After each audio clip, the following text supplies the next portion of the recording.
the atmosphere that your fans have created here. Love it. I mean, you absolutely love it. The fact that they're, and especially late night, right, in the middle of the week, people are coming out and supporting our guys, and you can hear them, right? You can see them when you're coming in and out of the dugout. Like, the guys get fired up, and they've showed appreciation to it, like just telling me how cool it is. And especially over these last couple of years, a lot of the guys, our older guys, haven't got to see what it was like to have Goss filled. COVID year getting shut down, and then 15% capacity. They just saw cardboard cutouts for a while. But to now finally feel that environment back home, and then also see what it's like on the road, it's a big part of feeling like you're part of something for the rest of your life, is like that family environment, that extended family of our fans. Well, Pac-12 after dark. A game in at about 1:16, I think.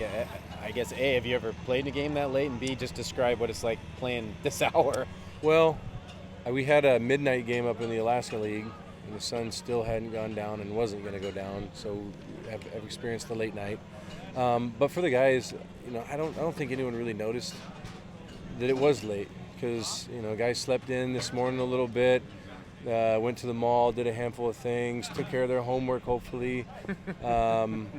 But, showing up to the yard and getting their pregame in and everything like that, I think the fact that it's a tournament, they're playing baseball together, Coop's on the mound. All in all, I believe everyone's excited to go play. I didn't even realize it was after 1. Winning makes that late night a little sweeter because you get to sleep in tomorrow. You get a day off. How big is that recovery day going to be? I think it's huge. It helps the pin out a ton as well. And our guys. I'm sorry. No, you're good. I was going to knock it out of your hand. But even for the position players, that first day really hot out, and guys lost a lot of fluid. So our athletic trainer Jeremy and our strength coach have been on the guys nonstop, just pumping fluids in them, and it looked like they all recovered really well after sleeping in a little bit today. And so tomorrow will be an important part of the recovery as well, because Saturday's game is extremely important. And as we were talking about, hey, we came down here not to participate, but to play with everything that we have and win. And so tomorrow, having that advantage, that rest, but we still need to go get a good workout in at some point. Probably hit the gym, make sure the guys are moving some weight around, and also get something on one of the practice fields. Just like BP or something? Yeah, something light. But just make sure we're getting our ground balls. Just the routine, keeping the arm moving, keeping the legs moving. A lot of guys, even for especially younger guys, when you take a full off day, it just everything feels foreign, especially when you've been doing it for so long, day in and day out. So let's just stick with our routine. 2-0, heading in the winner's bracket, just how you drew it up, just where you wanted to be, but how would you describe the position you're in, and what is potentially a 5-day tourney?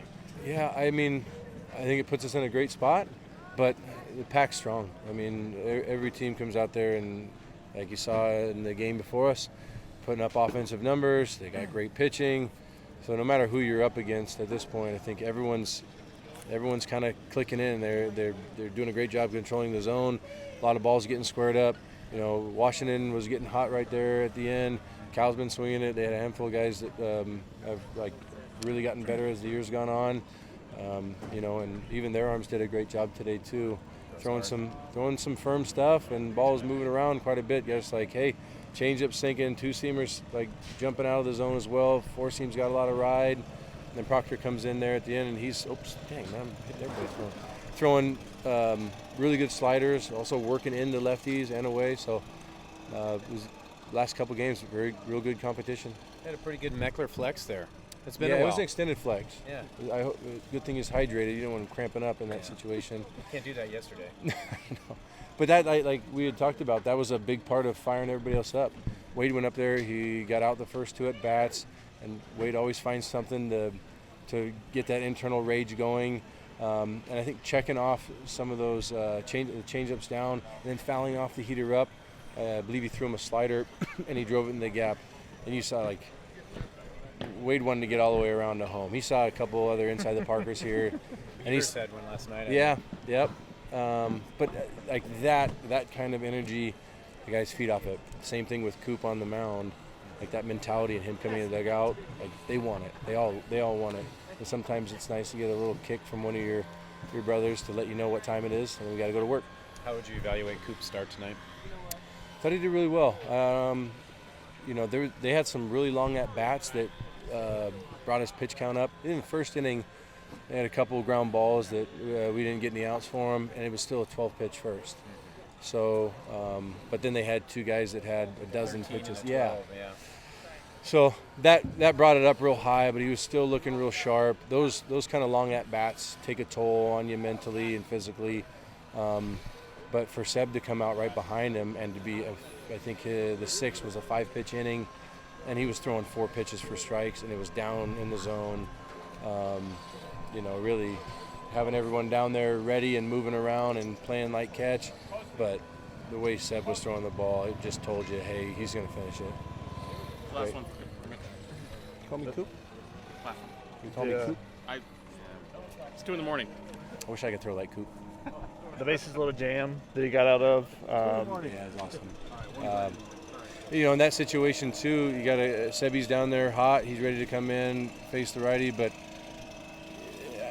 if I would have went out and took him out of the game, all the players would have put me in the doghouse. So it wasn't happening. It's his game. He was out there. He was dialed. I think he's had some outings this year. He wanted to go. He always wants to go deeper into the game. He wants to throw a CG every time he takes the rubber. But I don't think there was a thought in the world that even with bases loaded, like he has that guy.